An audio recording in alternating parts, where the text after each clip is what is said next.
ভাইরাসে যেটা আপনার প্রথম যে সিমটমগুলো দেখা যাবে সেটা হচ্ছে জ্বর, মাথা ব্যথা, বমি ভাব, পেশি ব্যথা, শরীর দুর্বল, এগুলো ইনিশিয়াল সিমটম।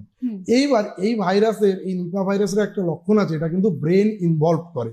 বিশেষ করে প্রায় 24 থেকে 72 ঘন্টার ভেতরেই এটা যদি ব্রেনে ইনভলভ হয়, মানে সেটাকে বলে এনকেফালাইটিস, এই মস্তিষ্কে প্রদাহ, যদি এইটা একবার ওখানে আক্রান্ত করে দেয় তাহলে আপনার কি হতে পারে, আপনার হচ্ছে সেন্সোরিয়াম অল্টার্ড হতে পারে।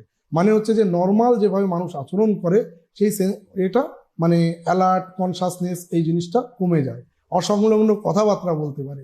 এছাড়া তার কি হতে পারে, খিঁচুনি হতে পারে। মানে বিভিন্ন যে আমরা মাথায় যে প্রবলেমগুলো হলে অনেক সময় বলে না যে মেনিনজাইটিস হয়েছে, এনকেফালাইটিস হয়েছে, সেখান থেকে খিঁচুনি হচ্ছে, সেই সিমটমগুলো দেখা দেবে। আবার এটা থেকে কিন্তু লাংসে ইনভলভমেন্ট হয়। এবার লাংসে ইনভলভমেন্ট হলে আপনার কি হবে, স্বাভাবিক কোভিডে যেরকম শ্বাসকষ্ট হয়েছিল সেই অ্যাকিউট রেসপিরেটরি ডিস্ট্রেস সিনড্রোম, মানে আপনার শ্বাসের সমস্যা হবে। এছাড়াও শুধু যে মাত্র ব্যথা আর মানে ব্রেন আর হচ্ছে আপনার লাংস ইনভলভমেন্ট হবে তা নয়, এটা কিন্তু মাল্টি অর্গান ইনভলভমেন্ট হতে পারে।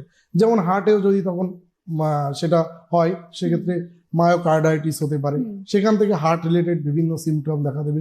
অনেক সময় মানে এগুলো সিমটম না, আমি এখন যেগুলো বলছি সাইন, যে হিমোডাইনামিকলি যখন আনস্টেবল হয়ে যাবে তখন তার ব্লাড প্রেশার কমে যেতে পারে, এই সমস্ত সমস্যাগুলো দেখা যায়। কিন্তু ইনিশিয়াল সিমটম গুলো হচ্ছে জ্বর, মাথা ব্যথা, এইগুলো। খুব সাধারণ একটা বিষয় যেটা হয়তো আমরা সাধারণ চোখে বুঝতেও পারবো না।